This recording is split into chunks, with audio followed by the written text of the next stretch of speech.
What's up, fam? It's Darren from Push Black, You already know we about building Black power. and it starts with us showing up in big ways. One of the most powerful things we can do is turn out in record numbers to vote. Every single one of us counts. That means you. You matter. And so does your vote. Let's make a difference. Together. Voter registration deadlines are coming up fast, but there's still time to register and be heard. Go to pushblackvotes.com to register or check your registration status. Coming up on this episode of Black History Year, we're breaking down the role of music in Black political protest. Stay tuned for the music we know you love. Holiday magic is in the air, and DSW's got all the shoes to make your season extra merry. Believe, you've got parties to attend and lists to check twice, so DSW is taking care of the details, like gifts to make their eyes all aglow, styles that bring joy to your world, brands everyone wants, like UGG, Nike, Birkenstock, and more, and deals to make your budget bright. Find the perfect shoes for you and yours at a DSW store near you or dsw.com. Let's do a quick exercise together. Close your eyes and take a deep breath.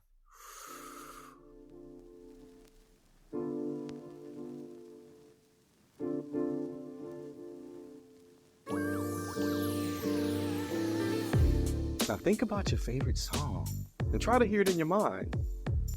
What is it about that song that you love so much? Notice how you feel in your body as the music comes over you. Feel it. Hear it.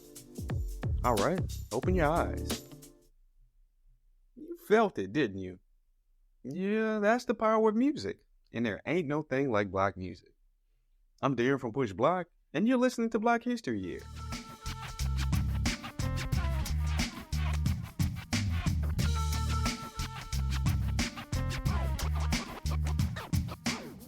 I can't be helped. Black music is special. It makes us feel things. And our heart, our soul, our bodies, and these bodies of ours are deeply connected to music. See, it ain't no mistake, we use songs in nearly every major act of Black resistance throughout history. From drums during rebellions, to Negro spirituals, to survive enslavement. From the Civil Rights Movement, to today's protests, our culture. Oh, yeah, it has a soundtrack. And today, we're tracking the legacy of this rich soundtrack with a true funk soldier, Tonya Pendleton, a multimedia journalist with a 2-decade history in news, sports, lifestyle, and entertainment reporting. In her current position as host-producer for Word Radio's Daily Reality Check, she crafts content for a local and global audience. And she's here with us to explore music's role in resistance, healing, unity, and action. But first, some history with Lynn.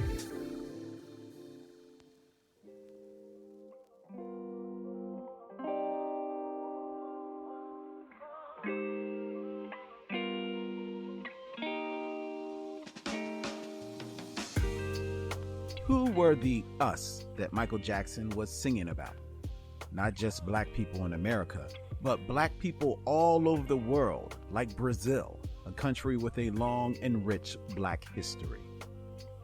40% of Africans brought to the Americas during the transatlantic slave trade ended up in Brazil. That's one reason Michael Jackson and Spike Lee wanted to spotlight the country's Afro-Brazilian population. Jackson shot one version of They Don't Care About Us in 1996 in the city of Salvador, one of the largest slave ports in the Americas and now the epicenter of Afro-Brazilian culture. Then Jackson went to the town of Dona Marta to show the shantytowns or favelas. In the 1920s, Afro-Brazilians built the first favelas to escape racism and police harassment. Jackson's song conveyed a message of international Black unity. However, behind the scenes, the Brazilian government refused him protection. A drug kingpin escorted him safely through the cities for free. They Don't Care About Us was much more than music.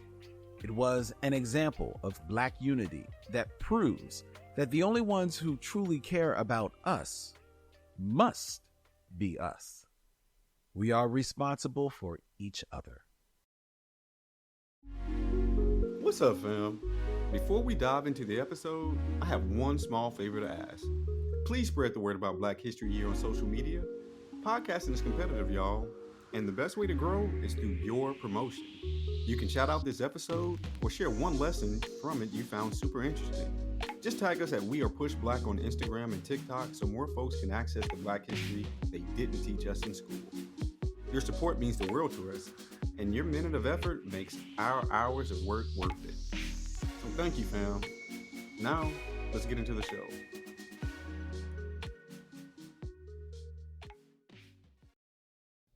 Hey, how you doing today, Tonya?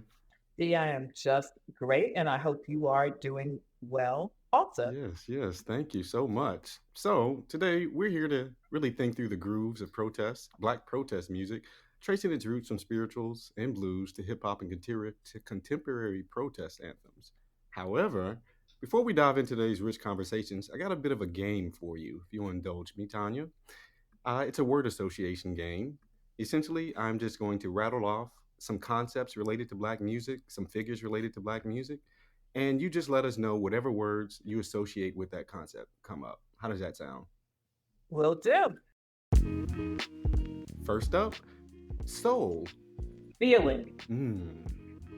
That's That's what I think of when I think of soul. It's a feeling. It's a vibe. It's a mindset. It's something that we do so well as Black people because of everything that we've experienced in not just our lifetime, but in those of the ancestors that came before. Yes, indeed. Space is the place. I don't know. For some reason, that made me think of George Clinton. I don't know why. Maybe because of Mothership Connection and all those kinds of things. So for some reason, I saw George Clinton on stage, and I saw spaceships, and I saw funk and funky people and Bootsy Collins. Yeah. Alice Coltrane. Genius. I think Alice was an amazing artist. Obviously, maybe her husband, John Coltrane, was known a little bit more, but she was an incredible artist in her own right. Yes. Strange Fruit. Woo! A song that was necessary, but also devastating. Just two more for you, Tonya. Call and response. Part of our Black cultural tradition, probably since day one. We were someplace sitting around a fire or whatever in Africa, and somebody was saying something, and that's how it all got started.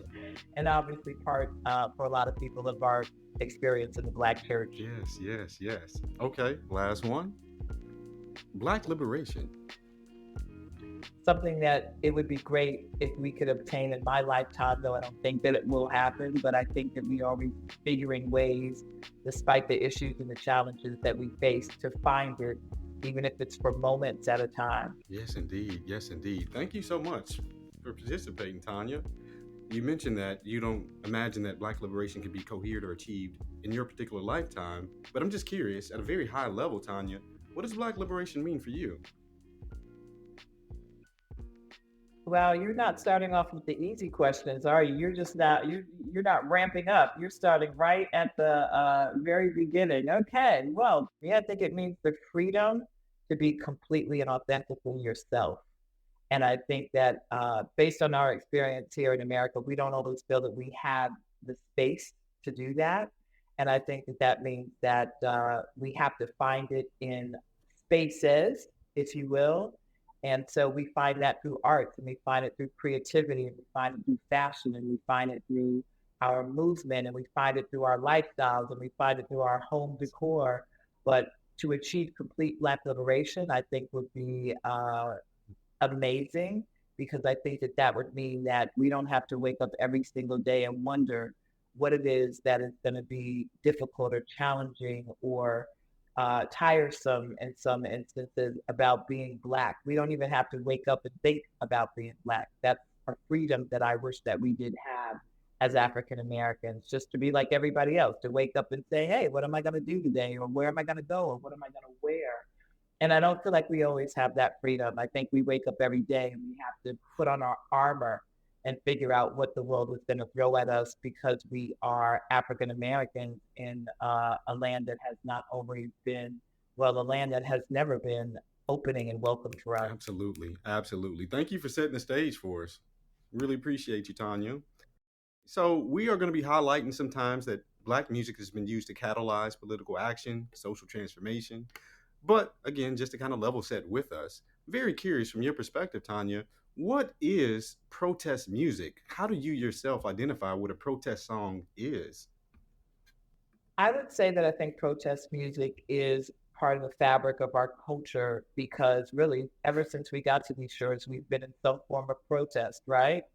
Because we weren't brought here willingly. We didn't immigrate. We didn't have the luxury of doing that. So we came here under duress, under stress, and all of those things. So from that very first call and response moment around fire or wherever we were gathered, all the way through to some of the modern songs that we have today. I think, Black music could be seen as its own protest, really, the fact that we're able to make it and create and have some freedom to do that. We're unrestricted, I think, in that way.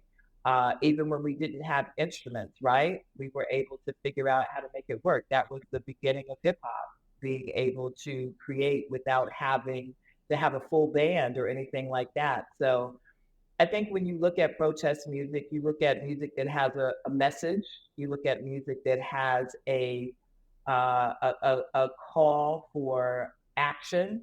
You look at music that reflects the culture and the society and the trials and tribulations that we've had to contend with ever since we got to America, and really not even just in America, all the way across the African diaspora. So I think it's protest music are those songs that make you stop, think.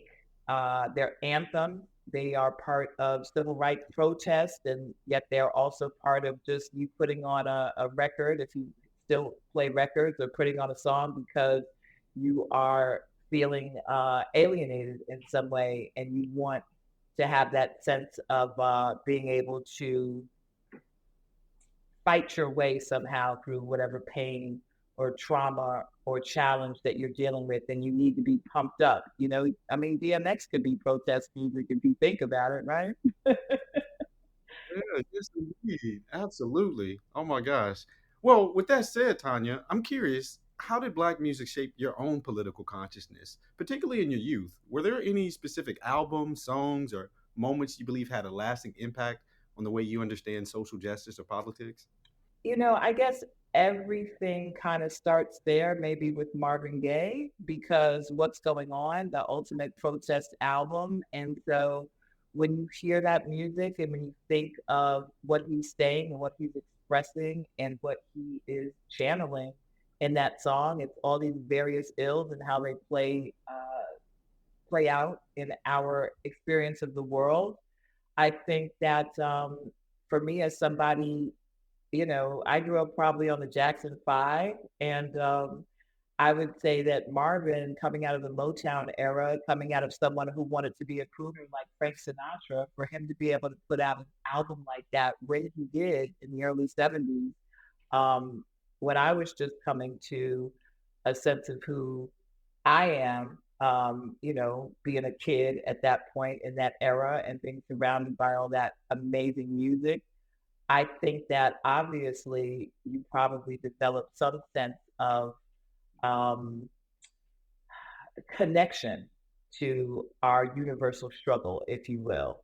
And so that is, hearing that growing up, I mean, 70s was an amazing time to hear music and to experience music. So there were more than just Marvin Gaye songs. There was the Staple Singers, and there was Aretha Franklin and James Brown, and so all of those folks were making the Temptations that were making all those kinds of different protest records. And so I think for me, that was part of just the fabric and the atmosphere and the soundtrack of my life at that time. And I'm not sure that I can pinpoint any one of those, but just that atmosphere.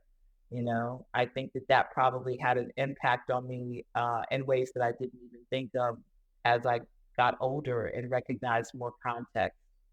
Okay, I want to take a step back, like into our pre-colonial history, just a minute, because I'm very curious about some of the instruments that we used for political activity, for political mobilization. Specifically, I'm thinking about drums right now. I'm curious, Tonya, what do you think we can learn from like the U.S.'s banning of drums during the antebellum period here in the U.S.? And what do you think about just the political use of drums from the motherland to today? Well, you're talking to a woman who has a djembe tattooed on my arm. So, and the reason why I got her is because the drum is the essential means of communication, and it was for the slaves and for people in that era who were brought to America, did not share a language with the people that they were enslaved by, and thus had to figure out a way to communicate. So, if you were going to ban communication, that would have been the way to do it, right? So if there were people who were not united by language, but they were united by rhythm, then to ban that would be akin to cutting off their communication and making sure that they could not speak about their pain or share any information about what they might be doing or organizing, and a way to disconnect people. I'm quite sure that that was the thought process behind that. The drum to this day is a powerful instrument of communication. That's why I got the drum tattoo, because I love music, and I'm also a writer and a journalist and now content producer and broadcaster. So I felt that that was the very manifestation of those things, and that it's something that I wanted to permanently have because it represented that communication. Yes, indeed. Yes, indeed. So, thinking about where we might begin for understanding the relationship between Black music and political movements for liberation, I immediately go to the antebellum period. So, emancipatory movements for abolishing slavery. And I think about how important the Negro spiritual was during this time. Also, like just the origins of gospel, or what we now know as gospel. What do you think was happening there in terms of the relationship between gospel and this movement for emancipation? When you look at music, when you look at gospel music in particular, it's transformative. We're in a church and we are moved by the Spirit. We are singing along, and we talked a little bit earlier about call and response and what that means, that sense of connection. But the whole idea of gospel music, I think, is the whole idea of faith. It's something that empowers you. It's something that makes you believe that you can get through another day. And I can't imagine how important that must have been to people back in that era. So the development of gospel music, I'm sure, was based in one, bringing the music that they had in Africa to these shores, because I'm quite sure that whatever they called it in their native language, that there was some kind of music and that people gathered together. We know that that's part of the culture of Africa before we got here and on into the future. So that's something that we brought along with us. And so that we turned it into gospel is just, I'm sure if you had a musicologist, they would just talk about the rhythms and the however the music formed that came out of some of those African musical traditions. So I definitely think that gospel music was part of our heritage in a way that probably wasn't initially in protest, but was initially about healing. Mm, I love that. I love that. Staying on this gospel thread for a second, I am very much curious also about the overlaps between gospel and other Black musical formations like blues and soul. What do you think is like the overlap there, or the through line there, whether sonically or thematically? How is blues and soul related to gospel? Well, I think that if you're talking about music that's transformative, right? So we're coming from a higher place. We're looking to find our faith, and we're looking to feel connected through our shared sense of faith. Then when you get to the blues, you're getting to we're looking to be connected based on our pain and our trauma, and how do we get that out, and how do we express that? So I think that's going to be a natural outgrowth. So what you see is obviously in our Black music that so many of our great artists come out of the church. So when you're singing, about transformative faith and you're looking for that healing, you may also, through that, want to find healing in other ways, right? So you're talking blues, and then you're talking music that started to become part of blues that was more sexually explicit. So there are people saying, I'm getting my transformation from faith. There might be other people saying, I'm getting my transformation from sexual healing. So those things were naturally, I think, as people started to grow in their ability to make music. You look at the folks like Robert Johnson back in the day, who considered the founder of modern jazz music and blues, I believe. And as people become more proficient in these various ways of expressing themselves, that's naturally going to expand. And then you see that further expansion into funk and into R&B and into soul and all those various genres that really all come from that same place. Ooh wee, Tonya. I just love this notion of transformation. Thank you so much for lifting that up, because absolutely, it feels like Black music has the capacity to transform social bonds, cultural conditions. With that said, I want to lift up just a underseen and under-recounted moment in Black history where music absolutely played a role in protest, but also this sense of transformation, this desire for emancipation. Tonya, are you familiar with Saidiya Hartman, the author at all? I'm not, actually. Yeah, Saidiya, I won't be able to do her justice, but I'm just going to tell you to check out her wonderful text, Wayward Lives and Beautiful Experiments. Essentially, here, she really draws a direct relationship between Black music and political activity, but she doesn't highlight well-known figures. She really highlights those who are often underseen in the history books. So this particular incident took place at the Bedford Hills Reformatory in 1919, and this comes from a chapter titled Ride and Refrain. So here at the Bedford Hills Reformatory, we learned that it was the dangerous music of open rebellion. En masse, the young Black girls who were housed at this reformatory announced what they had been enduring, what they wanted, and what they wanted to destroy. This was written about in the papers at this time, and it was described as a bawling, screaming, cursing, and stomping that made the cottage of the reformatory tremble and really corralled these girls into one large room. And it was almost like this pulsing formation, this ensemble reveling in the beauty of the strike. Young women hung out of windows, crowded at the doors, huddled on shared beds, and sounded a complete revolution, a break with the given and undoing and remaking of values, which called property and law and social order into crisis. Yes, indeed. So essentially, a lot of young Black girls were housed at this reformatory and they had enough. And what they decided to do was to let out this guttural scream in like a chorus like fashion. How does that land with you when you hear about this particular moment? A fascinating anecdote from history, for sure. I think that aren't we always letting out guttural screams when we feel that we have had to contend with so many different things in our history? I mean, first of all, we're talking about young women in a reform school. So I can imagine that probably in 1919, as we know now, that Black women are punished disproportionately for things that other people don't get punished for.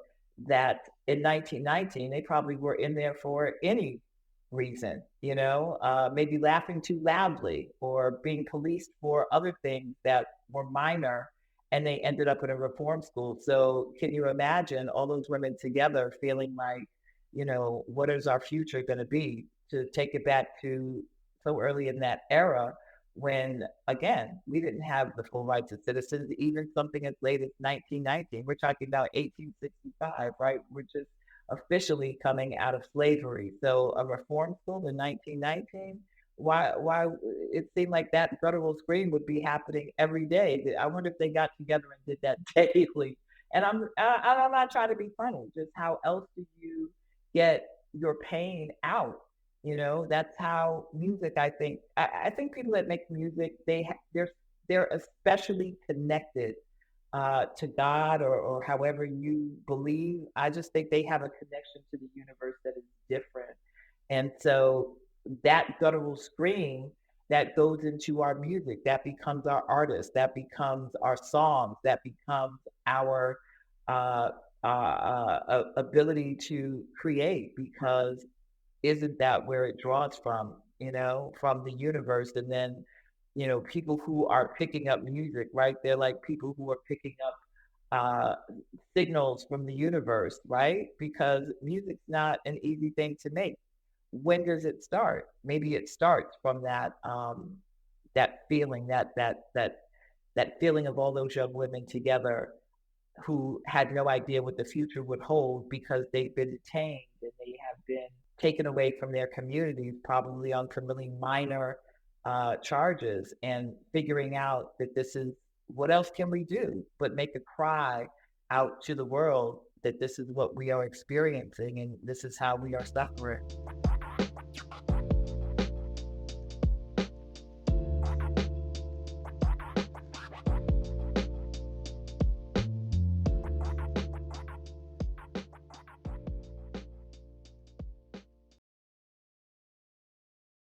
Do you catch yourself tossing and turning all night and feeling exhausted when it's time to get up? Instead of reaching for that second cup of coffee, you should be tackling the problem at the source, your mattress. But with a Purple mattress, those problems are a thing of the past. Purple's flexible structure rebound with every movement, conforming to the curves of your body with no lag time or sinking stuck sensation like with memory foam. What places Purple a step above your average mattress? The Gel Flex Grid. Their patented material delivers a sleep experience unlike any other, all thanks to its unique calm structure. Beneath the concentrated weight of pressure points like shoulders and hips, the flexible structure buckles to create cradling, made-for-you comfort. Simultaneously, beneath broad surfaces such as your back and legs, the columns maintain their integrity, providing total support and alignment. Hello, 40% less pain. And with over 114,000 five-star reviews, you know it's good. Visit Purple.com to find the perfect Purple for you and enter code PODCAST10 to get 10% off. Worried about letting someone else pick out the perfect avocado for your perfect impress them on the third date guacamole? Well, good thing Instacart shoppers are as picky as you are. They find ripe avocados like it's their guac on the line. They are milk expiration date detectives. They bag eggs like the 12 precious pieces of cargo they are. So let Instacart shoppers overthink your groceries so that you can overthink what you'll wear on that third date. Download the Instacart app to get free delivery on your first 3 orders while supplies last. Minimum $10 per order. Additional terms apply. Want to jump ahead just a bit. Want to discuss soul and the civil rights movement. During our check-in, you spoke of Aretha Franklin's popular but also overlooked contributions to a variety of Black political movements here. Tonya, can you tell us why Aretha Franklin should be understood as a political icon? My goodness, for so many reasons. But I mean, again, someone who started out in the Black church, and her father was the Reverend Cecil Franklin, I believe is his name, out of Detroit. And she had all kinds of people coming through her household, the people of the day and the era that were coming through to get that, what we talked about earlier, that transformation, being in a church. And she knew that she had a gift early on and started singing in that church as a child. And I think having and being around someone who was so powerful in the community and growing up in the church and seeing what it could do for people, what it could do for the community, and active churches, they are of service to the community. So seeing that, also seeing people, in those old school churches, we don't know, people were falling out in the aisles and having their moments. And so seeing all of that had to spark something in her. And it obviously did, because Aretha was involved in so many different things that are part of the civil rights movement.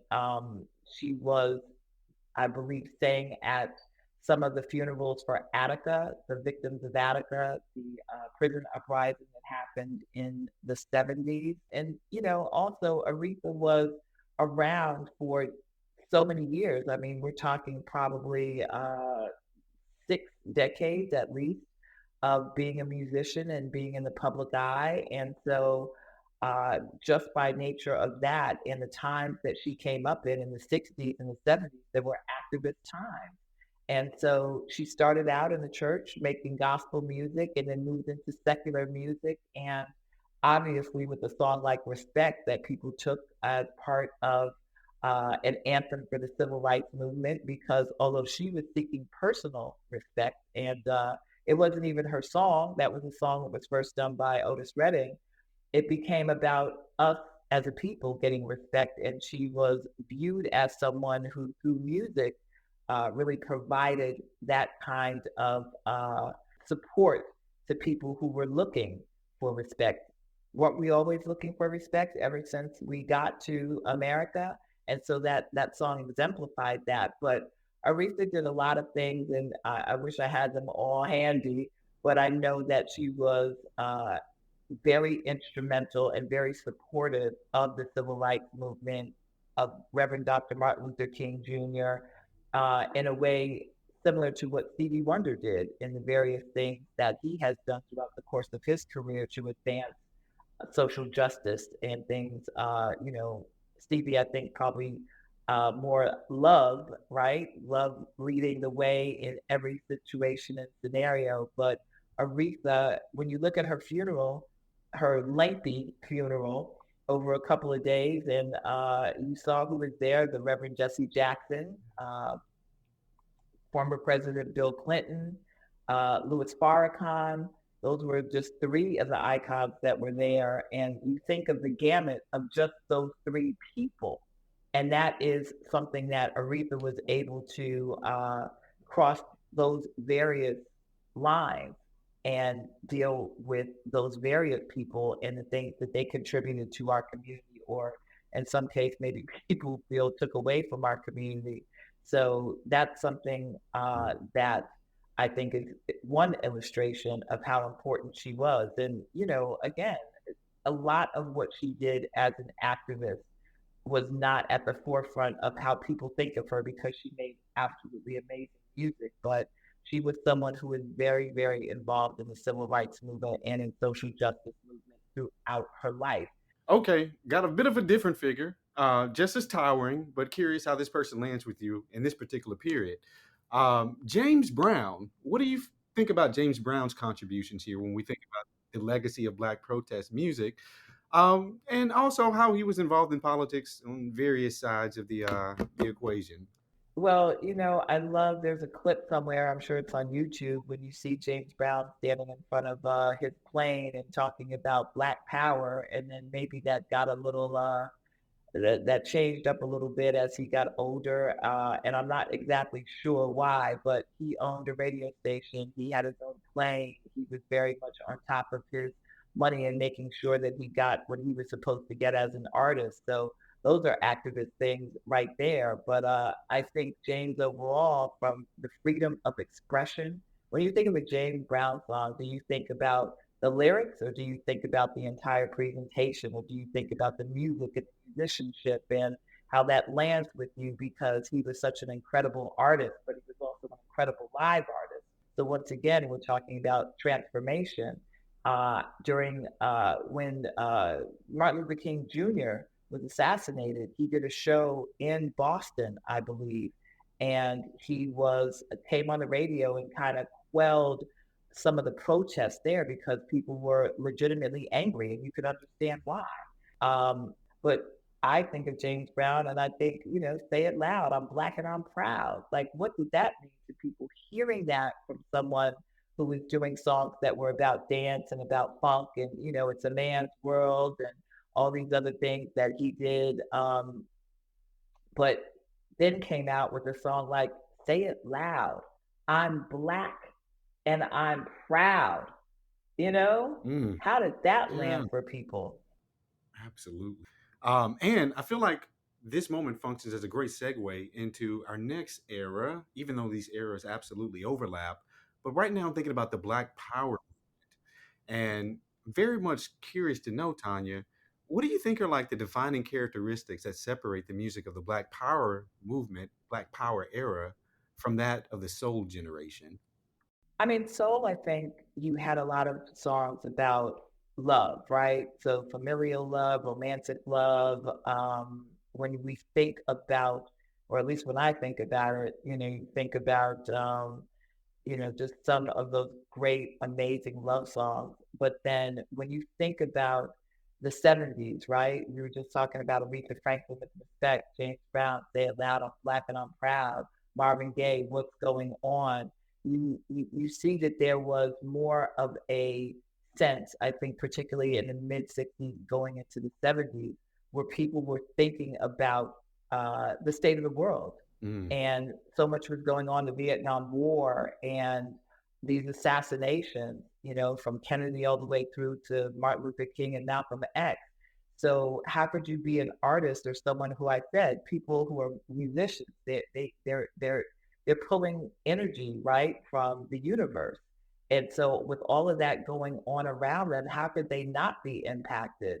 When you think about Sam Cooke, who went down south and was on a tour and tried to get a room at the Holiday Inn and was denied and turned away, and was so angry about it that set the seeds for a change is going to come, because even though he probably realized he wouldn't see it, that he felt that it had to happen.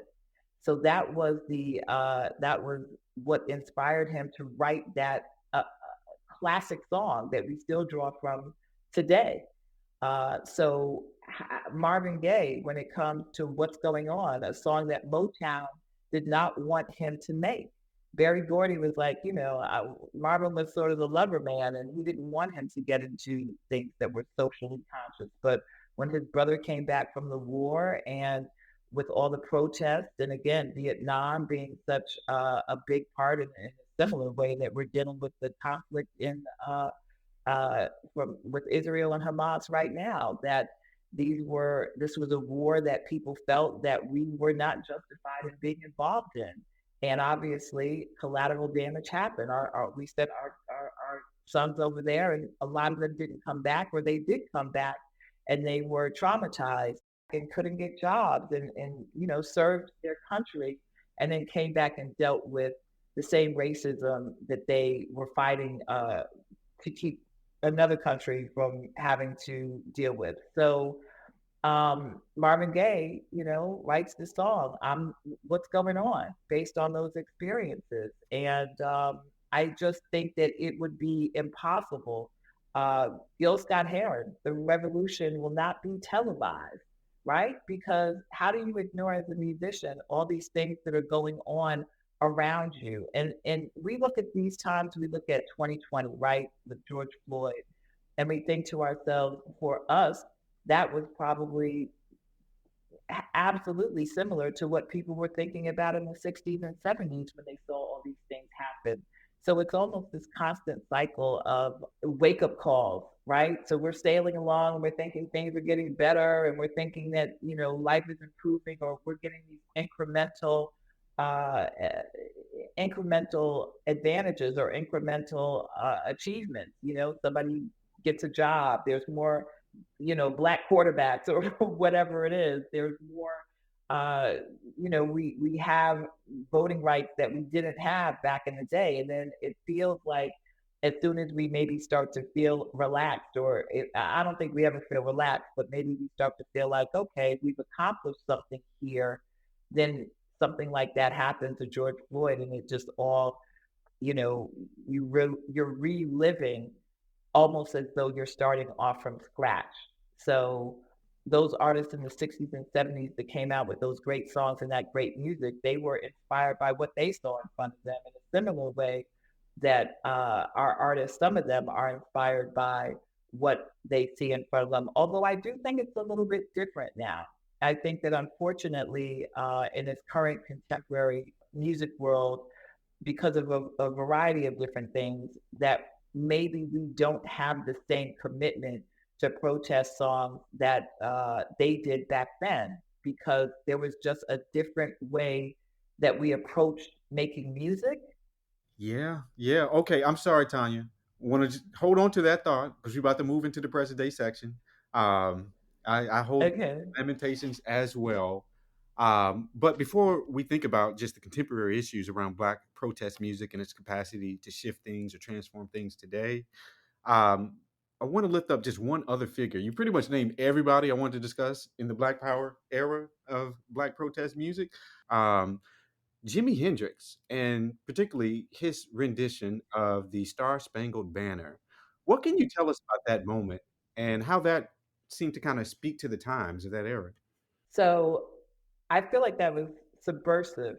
I feel like him taking this song, obviously a guitar god, a genius in his way, that even though he died in 1970, we're still holding him up as the greatest guitarist of all time. Like no one else has come along to take that mantle from him.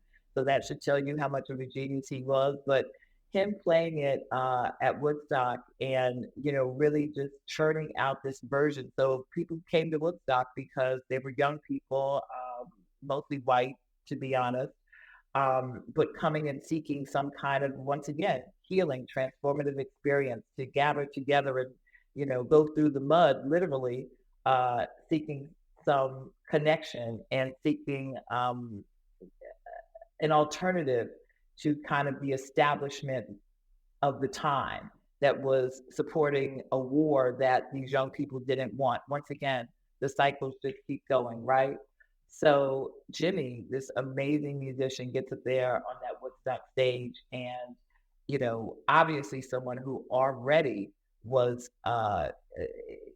extending what we believed was possible with a guitar, right? So he's lighting it on fire, he's playing it with his teeth, he's doing all these things, and he's doing every rhythm.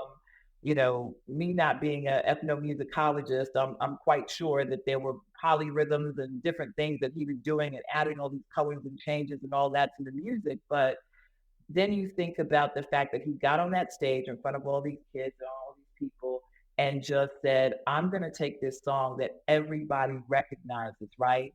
And I am going to abandon any conventional version.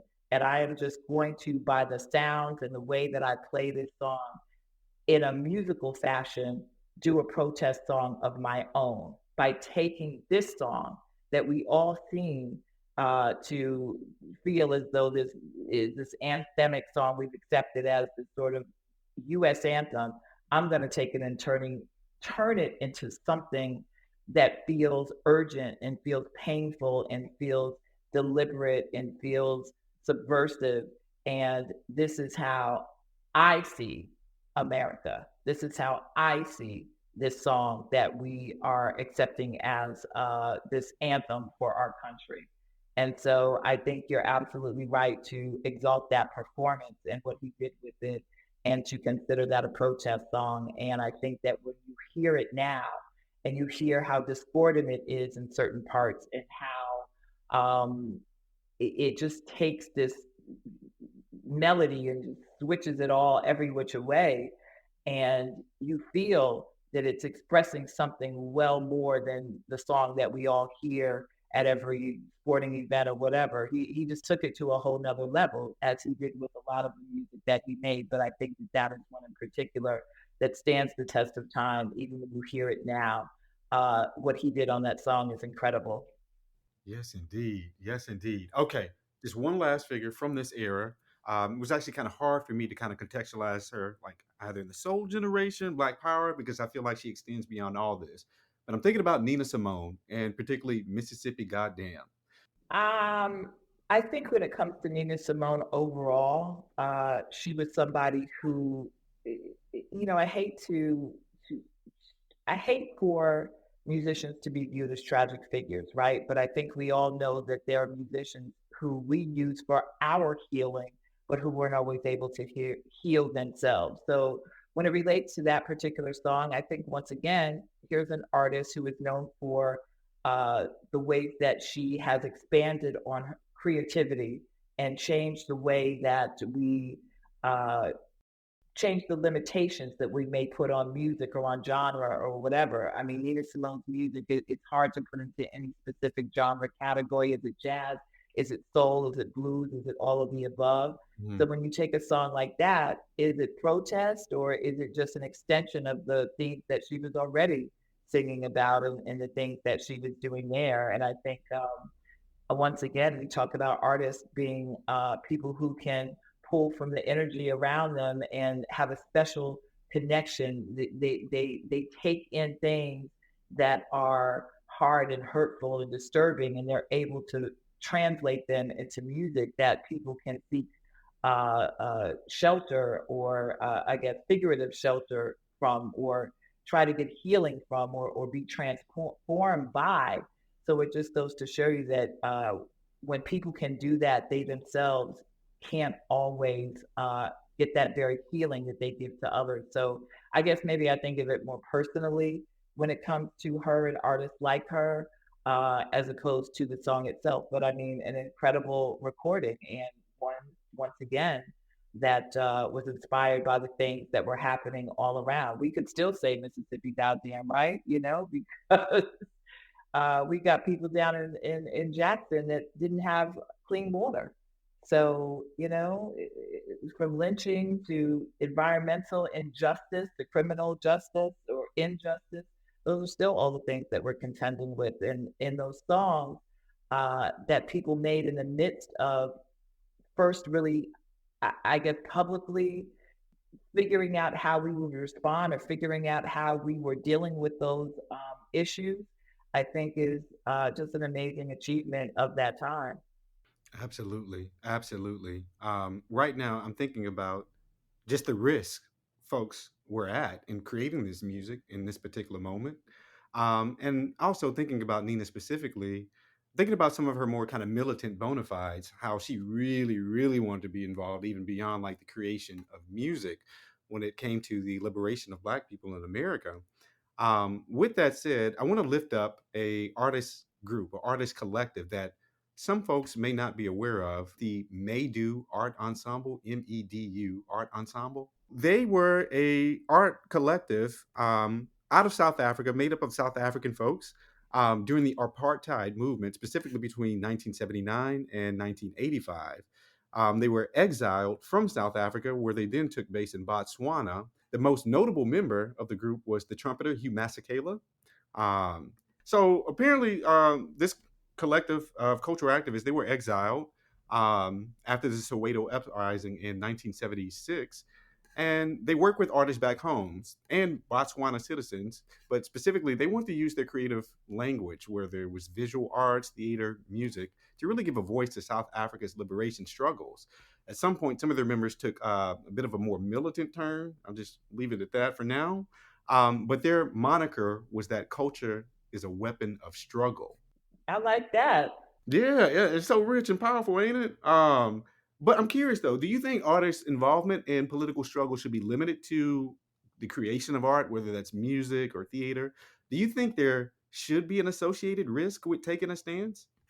I think there is an associated risk with taking a stance. Even now, you would think that we would be more accommodating for people who are writing and making music that has a political consciousness, but I don't think that we are. I think we might be more intolerant of that, or we might feel as though that's not, you know, I mean, this is going to sound like a odd segue, but when I look at things like drill music, and I think about the fact that that has become the music that a lot of our young people are into and make, and drill music obviously is music where there are people talking about violence and killing and very specific violence and very specific murders, and providing details of those. I just feel like, how did we get from there to here, when you're talking about people who were making music that was to uplift and transform and bring forth these issues of social justice? And now we have young people who are making music that is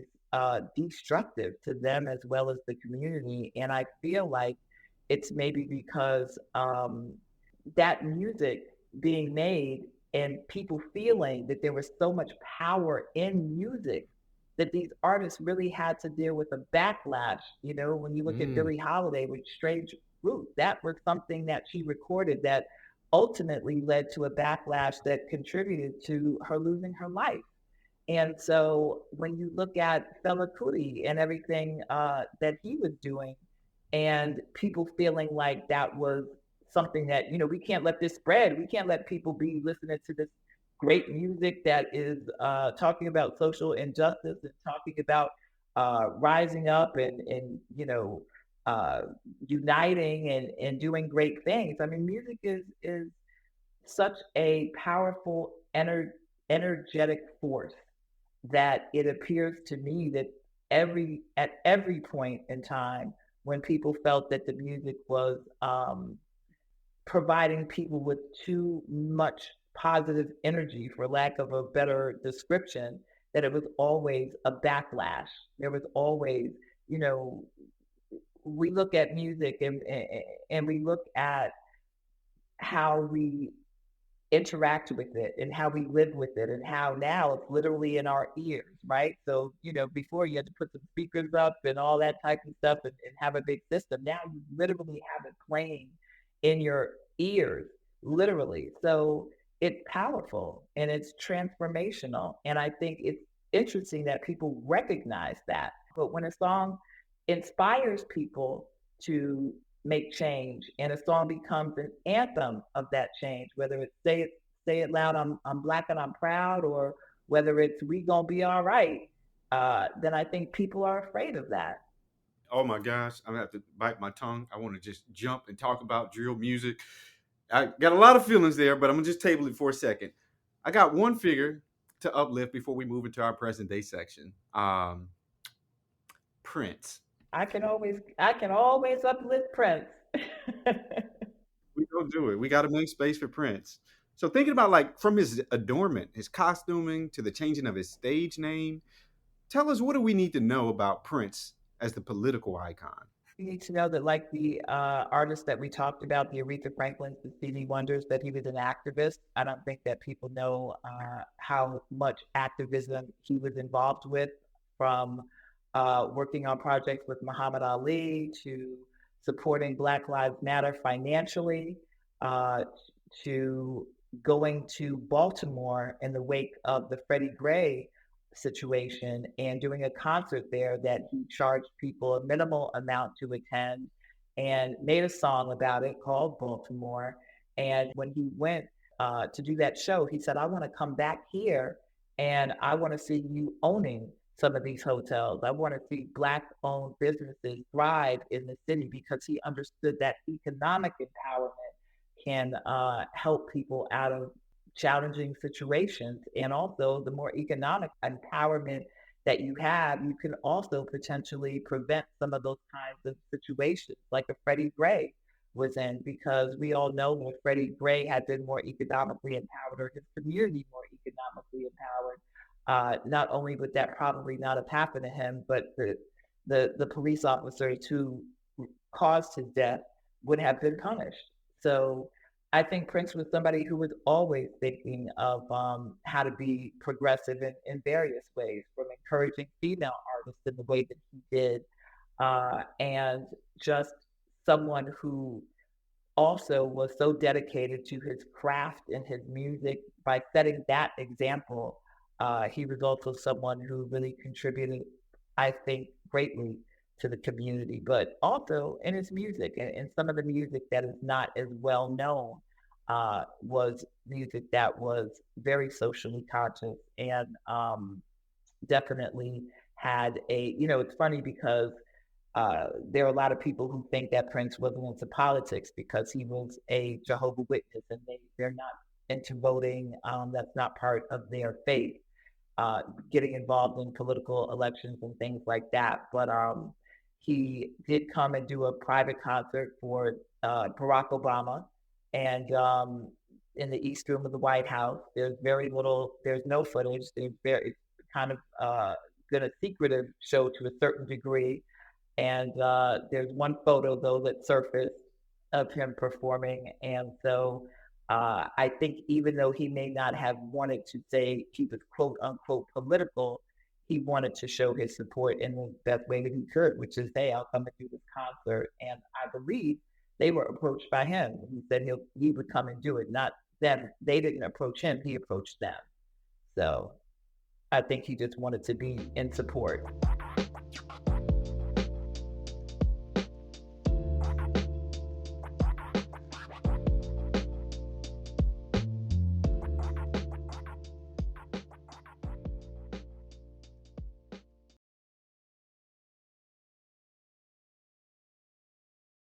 This episode is brought to you by State Farm. You might say all kinds of stuff when things go wrong, but these are the words you really need to remember. Like a good neighbor, State Farm is there. They've got options to fit your unique insurance needs, meaning you can talk to your agent to choose the coverage you need. Have coverage options to protect the things you value most. File a claim right on the State Farm mobile app and even reach a real person when you need to talk to someone. Like a good neighbor, State Farm is there. Ah yes, the magnificent Trolley Sour Bright Crawler, also known as Trollicus brightolus. The worm's captivating neon colour makes it an easy, gummy prey. Trolley! It's a surprisingly sour, invitingly chewy, staggeringly snackable species unlike anything else found on this planet. Eat me! Delicious. Visit Trolley.com to shop now. Trolley, eat me!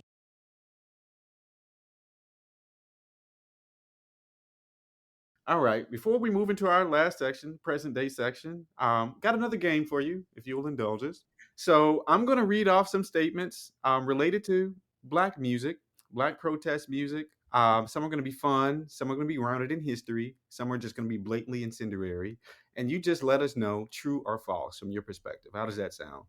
Oh boy. Okay. True or false, Tonya? Prince was a better guitarist than Jimmy.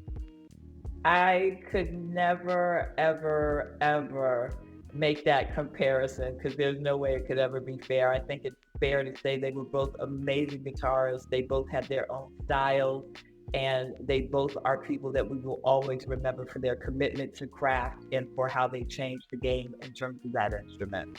Thank you. Thank you. True or false, Tonya? The FBI kept files on artists like Nina Simone and Bob Marley because they viewed their music as a threat. Absolutely true. Hmm. And not just them. I think Prince had an FBI file as well. Actually, I know he did.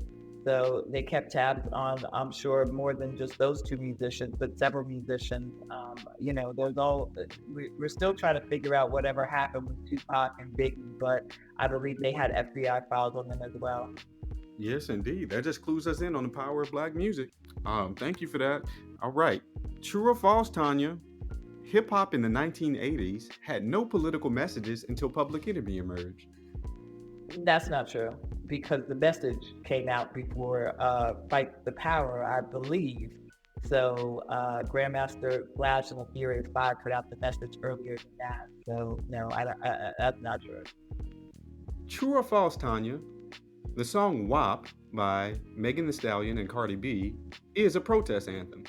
I'm not sure that I would wholly go with that. I think I know where you're going with that, but I can't necessarily say that singing songs about your sexual prowess would necessarily be a protest, although it could be a defining anthem of the power of the piece. Let's go with that. Okay. True or false, Tonya? Conscious rap has the capacity for social transformation. True. And if you want me to expand on that a little bit, just look at a song like Fight the Power. I mean, that's an anthemic hip hop song that I'm quite sure that there were people who were inspired just by that song and certainly by that group to potentially get involved in social justice. I know there's got to be somebody who's like, I heard PE and that changed my life. I'm sure there's more than one person that could say that. Yes, indeed. True or false? Not Like Us by Kendrick Lamar is a protest anthem. I'll say yes. Now, what he's protesting, I'm not sure. No, I think it's a diss record. Obviously, it's one of the best beef records probably since Ether. But I think that you can kind of see it, particularly that chorus, that Not Like Us. You use that to protest a lot of things and to find some deeper meaning in what he's saying in it. I think fair enough. A little messy. True or false, Tonya? Sexy Red is the modern day Lucille Bogan. I could see it. However, I think That's a tough one because the fact that we know that a Lucille Bogan exists and that sexually explicit music just didn't start out with Little Kim, I think is something that you should know, and that is a function of history. That when we know our history, we recognize there's nothing new under the sun. So women have been making sexually explicit music since the blues era. I don't know enough about Lucille Bogan in her time to know how she was received. I would imagine that she was probably a Chitlin circuit artist, not someone who was in the mainstream.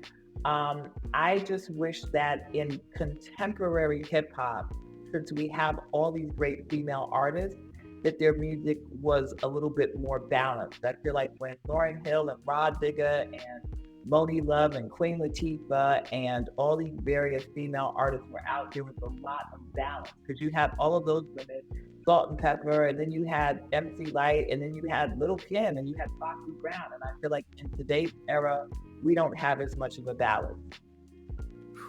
That's a whole word. Okay, last one for you, Tonya.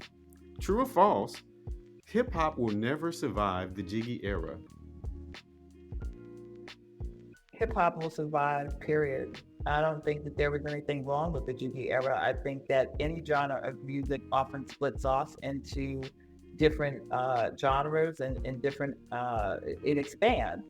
We're always going to expand. If you make good music, hopefully it's always something that can be changed and remixed, if you will. And so, no, I don't understand why anybody had an issue with the Jiggy era. It was fun. We had a good time. We partied. I mean, unfortunately, current news notwithstanding, despite the actions of one individual, when it came to the public, that was an era where hip hop moved into a really fun, loving place, and there's nothing wrong with that. Yeah, it seems like a lot of people tend to lament that era as if hip hop lost its soul or connection to like the roots or streets.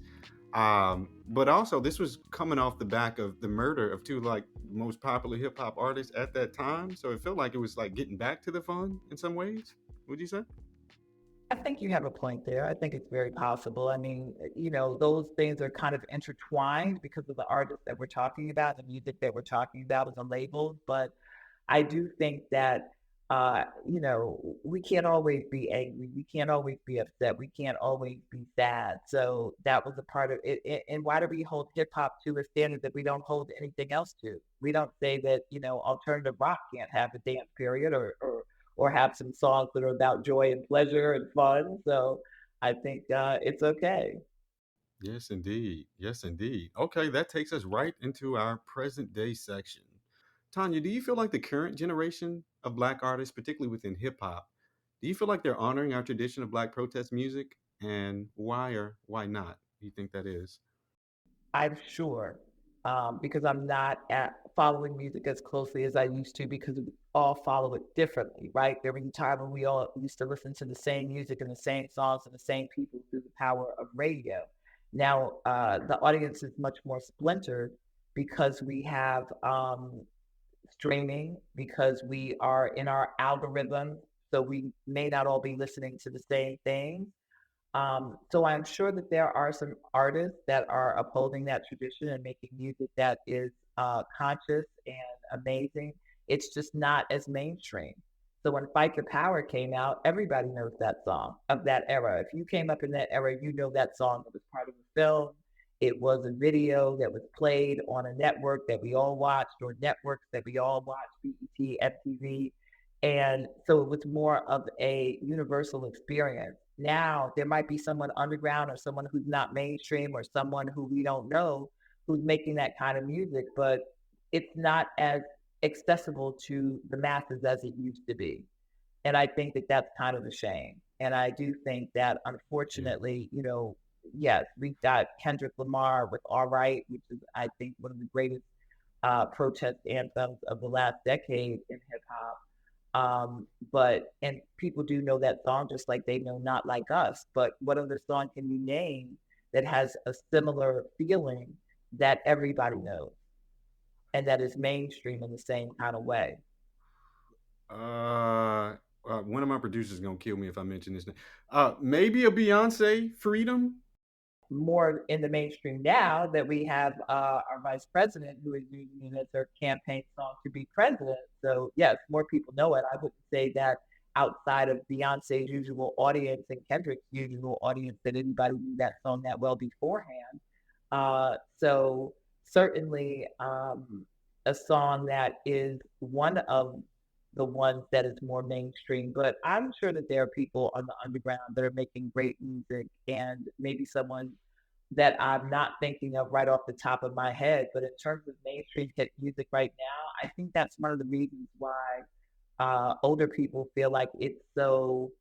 No one is necessarily going to love their kids' music or their grandkids' music. That's been the case across generations. But I do think there were kind of songs and artists that we all agreed on. And I'm not sure that that's the case now. And I'm also not sure that what makes it to the mainstream now is the kind of music that was intentional uh, for upliftment. The songs that Stevie made, and the songs that Earth, Wind, and Fire made, and the songs that Aretha made, and the songs that a lot of other, the staple singers and many other artists of that era that made their songs intentionally.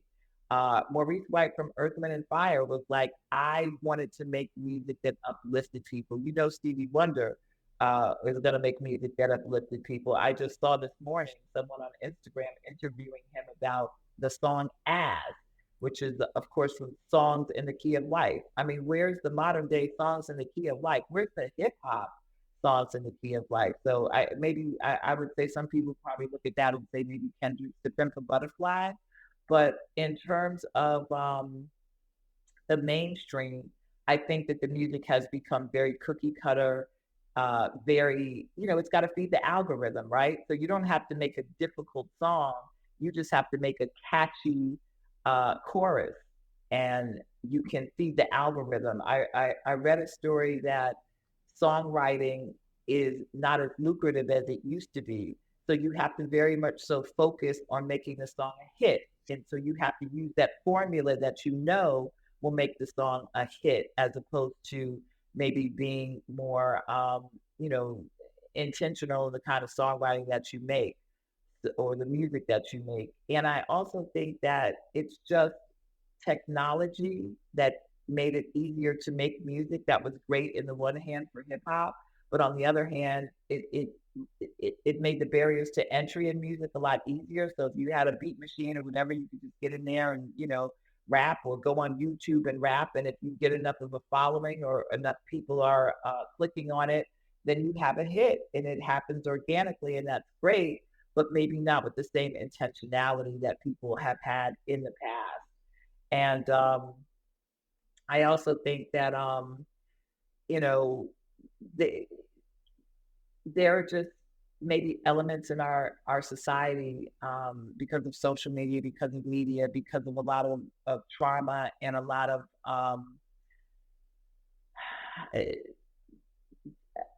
disenfranchisement, maybe, that our youth are feeling from being able to achieve whatever their view of the American dream is, because of finances or because of forces that they feel are arrayed against them.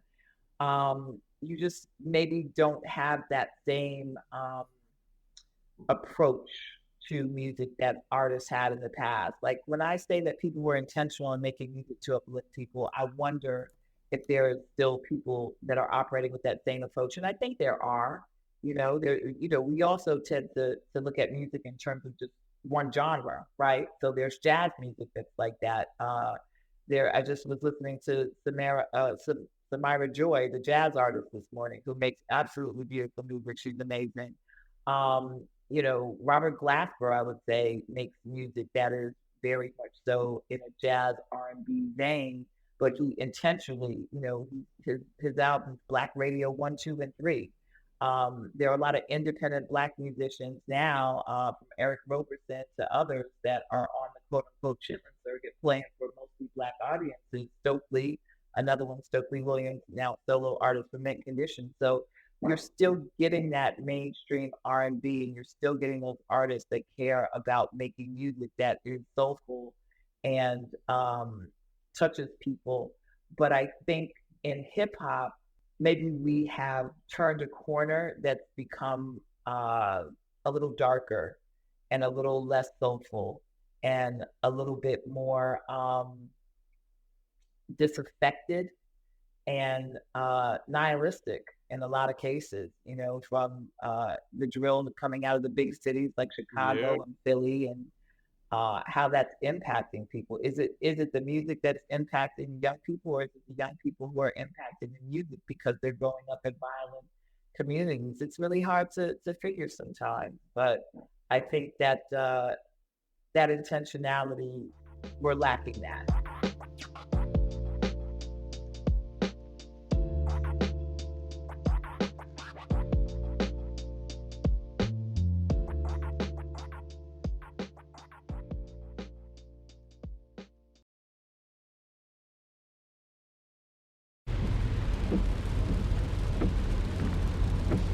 This is the sound of your ride home with Dad after he caught you vaping.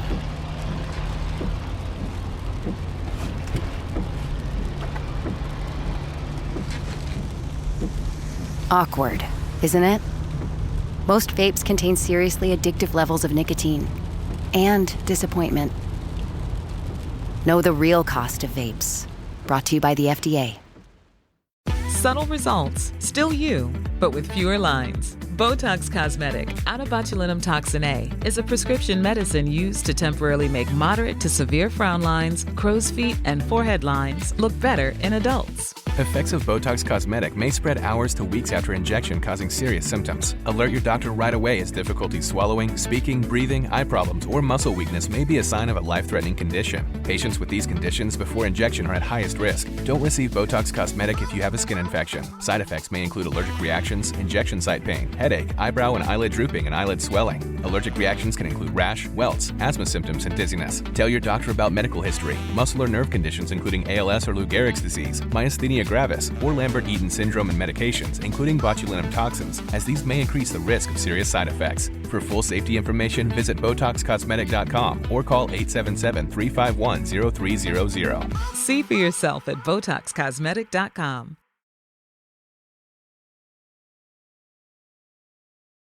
Ooh-wee. Oh, my God. Just thinking about drill music, my own personal history, I landed in Chicago for grad school at a time where drill music first began to proliferate there. So this is 2010. Literally, I'm getting set up in Chicago, and there was a popular rapper, 16-year-old, whose name is Lil JoJo, beefing with who's now known as Chief Keef. He's murdered at this time, and they're making these diss tracks kind of celebrating the murder. What I also learned happened at this time was then Mayor of Chicago, Rahm Emanuel. Some of y'all out there know about Rahm. He closed half of the schools on the south and west side of Chicago, predominantly black and brown spaces, south and west side. 50% of schools. Also closed all the emergency health clinics and mental health responder clinics as well. All this shit happened at one time. So you take this cauldron, right? And now kids are getting bused to neighborhoods that, they may have had some static with. And then you just get this situation where the culture is reflective of what's happening in folks' material conditions. That disenfranchisement, and folks, I wouldn't even say they lost intentionality, because the intentionality was to have this bravado it gets really dark. I do sense almost a spiritual element to it, but on the dark side of the shit. All that is kind of operating, I see happening in drill. And I ain't gonna hold you, Tonya.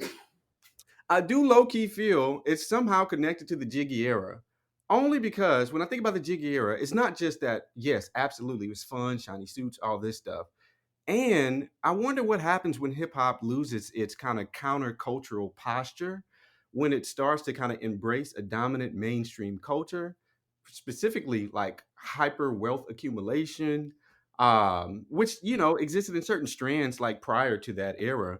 But after that, I feel like hip hop is seen as much more of a commercial endeavor, a way to kind of traffic in commercialism, consumerism. Most recently, I'm thinking about Jay-Z's collaboration with the Super Bowl. That was supposed to start as a way of supporting Kaepernick's protest, right? And now it's just a platform to get hip hop artists to perform at the Super Bowl. I say all that to say, do you think hip hop has been absorbed by the dominant culture? Do you think commercial success has caused hip hop to lose its rebellious spirit or capacity for change or transformation? I mean, I think that anything that becomes popular is going to become commodified. So, hip hop came from the streets, bubbled up from under, and then it became mainstream. And then, yes, we ushered in an era of conspicuous consumption. And that's because you had people celebrating the fact that they were self made millionaires. I mean, again, Jay-Z, Diddy, despite his issues and demons and troubles, these were self made men. And Beyonce, self-made woman, and Little Kim, and Queen Latifah, and MC Lyte, and all these, and Lauryn Hill, all these women and men that came out of these neighborhoods or these inner city situations, and were able to become successful through their own work. No one was handing them a leg up. Nobody was handing them a silver spoon. They didn't grow up with that, and they were able to take this industry and become wealthy and powerful because of it. So Jay-Z, for example, combining with the NFL to provide hip hop for the Super Bowl, is that something that we should lament or something that we should be happy about? Because they've had some amazing shows because of it. They weren't going to hit a peak in any other kind of music after Prince, so might as well bring some hip hop through. But I think that, did it lead in a way to drill music? But drill music doesn't seem to be, drill music is not about fun. And it's not even about conspicuous consumption. It's really about this nihilistic, I think it is about fun. It's just a different type of fun. No, I can't let that slide. I don't think there's anything fun about it. I mean, I asked a young friend of mine, he said, yeah, you get hyped up, you go out, you listen to it.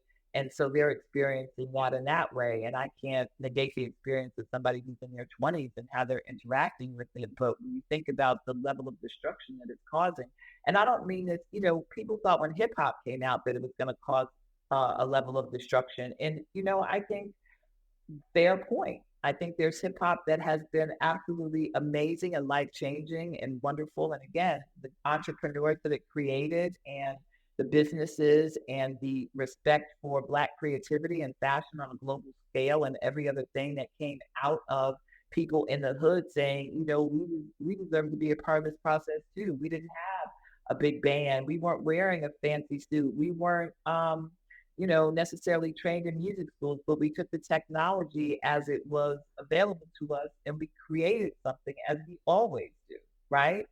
But to look at music that is very specifically about murder and killing, and even, we're talking about not even in a fantasy way, we're talking about people actually talking about actual murders, actual specific dates, times, details, people. I don't see how that is in any way uplifting or fun. And, to tell stories is one thing, but to, to brag about people taking each other's lives, that's kind of above and beyond. And although I understand hip hop started out as they used to say, urban America, CNN or whatever, showing everything that happened in the streets. I think that we also, we came out of not just the 70s with protest music, but also the 70s with a lot of jazz and a lot of, the Lonnie Liston Smiths and the Donald Byrds and that kind of jazz fusion music, where they were trying to take jazz and make it, expand on that. And, even Miles Davis, the great Miles Davis, coming from the bebop era into the acid jazz and more alternative form. That was music that was still viewed as, consciousness raising, right? So if we're saying that people are tapping into energies from the universe to be musicians, and that you have to be open in order to be a great musician to those energies, what energies are you open to if you're making music that is not destructive? So this is not, of course, when hip hop first came out, there were people and naysayers and said that this would be just, it was awful and it was sexually explicit and it was violent. I think everything in balance. It's just what I said about women in hip hop. Like, we had an array of women in hip hop that were talking about various and different things. Now it seems as though every female artist, their subject matter is so narrow, they can't expand on it. So I feel like we also have to be clear that in our community, sometimes we let success blind us to things that are not good for us. Okay. I just got one follow-up question on this. Still thinking about just the energy that listeners of drill music claim that they receive, whether that's on a dance floor or just through their earbuds. One thing that comes up for me is the similarities, but also the differences between drill music, but also crunk music. So crunk was like a big formidable part of like my adolescence. So coming up as a teen, so I'm thinking about Crime Mob, Lil Jon, Tear the Club Up Thugs, born from Memphis. Um, yeah, it seemed to be much more of a fun time, but still shared many of the sonic elements, very much shared a lot of the lyrical elements as well. But it didn't tend to lead to some of the social iniquities that we point towards when we think about drill music, right? So gun violence, drug usage, things of that nature. Any insights there and why crunk music may have functioned differently than how drill music is moving today? Well, I think again, trap, bass, crunk music, all kind of the same or different outputs of the same genres of hip hop music. That was about fun. It was about partying. And when I think of crunk or bass or any of that, I think about Trick Daddy and Trina. Pull over that ass too fast. Songs that are fun. And what's the song now? The one where everybody does it at stadiums all the time. That big anthem song. Oh Lord, why can't I think of this? Where I everybody knows what I'm talking about. That's listening right now. It's where everybody does at a stadium. They do the swag surfing. Swag surfing. Yes, yes. Right. What is that about? That's about fun. I would say that would be part of the crunk and the bass and those kinds of genres of hip hop, and that's fun. It's partying. It's dancing. It's just every last one of those kinds of songs like that. It's about being in the club, about having a good time, about enjoying things as a group. And so I think that's why possibly those are not the songs that turned out to be the ones that either led to self-destruction or inspired it or celebrated it. I just think that, you tell me, you are the person who said that crunk was a big part of your life. I think also they're regional to a lot of, when you think of bass, you think of Miami, when you think of crunk, you probably think of Atlanta. But I think if you look at those songs, right, what do you think about? You think about good times. You think about fun. You think about parties you remember. I bet if you think of like your favorite crunk anthem, you can tell me where you were when you were listening to it and having a ball, Yeah, but they were also like, we were having fun while we were like doing this on the dance floor. People were throwing furniture. Sometimes it get a little rowdy. Nobody's really getting shot up. It wasn't like gang members making a song, to flex on another gang. I would say the defining difference is really in the material culture, the social and material culture. So drill music, again, comes out of that disenfranchisement that you spoke of. And yeah, plenty of Black music traditions have come out of disenfranchisement. But I think at that particular moment, there was such a loss of hope, right? So this is happening at a time where Barack Obama, coming out of Chicago, is president, right? You hold him up as like this figure of success, something we can all achieve. But on the ground in Chicago, the mayor is getting rid of half the schools, half the medical facilities, half of like any resources that can actually sustain a community healthily. And, young kids are just being told to navigate it, just deal with it, figure it out. And unfortunately, this is also happening at a time where rising gun violence, guns are getting trafficked into this city.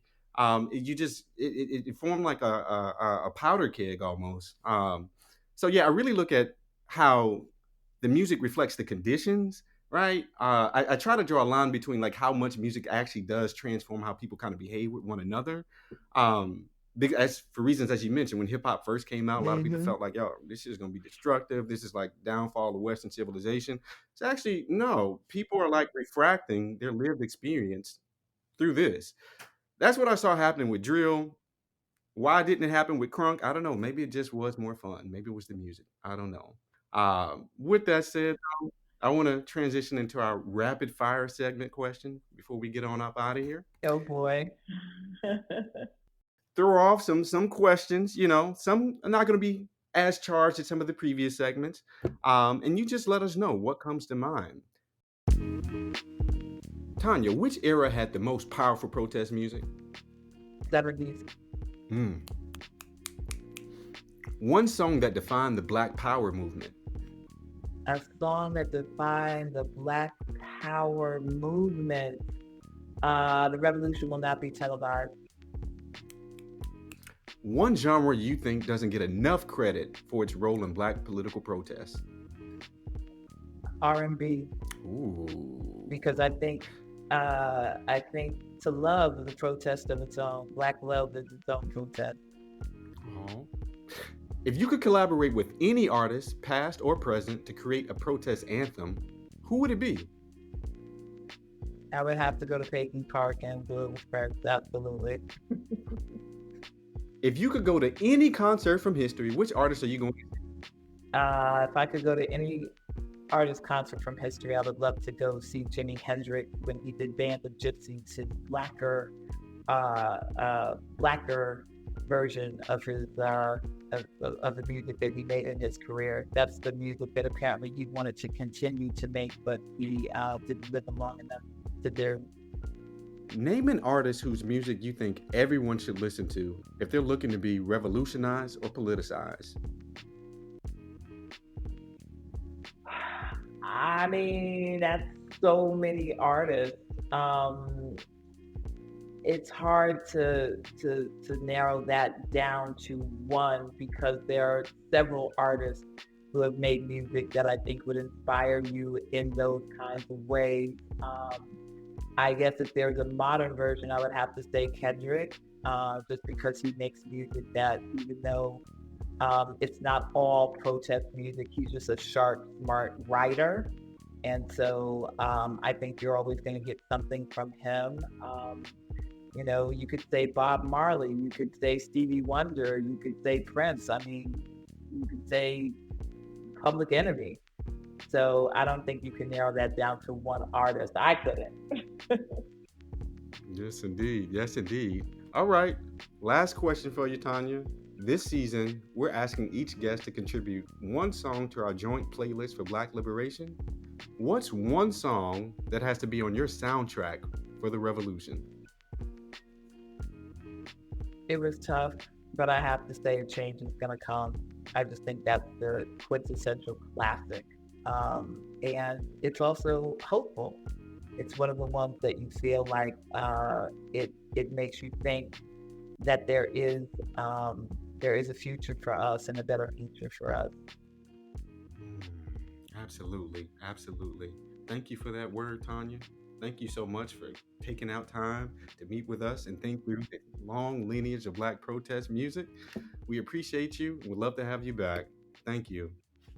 Gee, thank you. I appreciate you, and thank you for having me. That was the always insightful Tonya Pendleton, host producer for Word Radio's Daily Reality Check. To check out what Tonya's up to, find her on Instagram at I am Tonya Pendleton. And remember, Black protest music is more than just a song. It embodies a spirit of resilience that stands firm against oppression while celebrating the boundless love and joy deeply rooted in our culture. What do y'all think? Let us know in the comments at Push Black's Instagram, TikTok, and YouTube pages. Find us and tag us at We Are Push Black. And if you found this conversation valuable, don't forget to share this episode on your social media too. Until next week, be free. You're living in history. At Push Black, we agree with Marcus Garvey when he said, a people without knowledge of their past history, origin, and culture is like a tree without roots. We believe telling empowering stories on Black life and history can build a more liberated Black future. Being here with us lets us know you probably feel that's important too. You matter. Your choice to be here matters. And lets us know that you value this work. And you make Push Black happen with your contributions at blackhistoryyear.com. Most people do $5 or $10 a month, but everything makes a difference. Thank you for supporting the work. Black History Year is a production of Push Black, the nation's largest nonprofit black media company. Our team includes Brooke Brown, Amber Davis, Mina Davis, Kevin McFall, Gabby Roberts, and Leslie Taylor Grover. Producing the show, we have Cydney Smith and Lynn Webb, who also edits the show. Black History Year's executive producers are Lilly Workneh and Julian Walker. And I'm your host, Darren Wallace.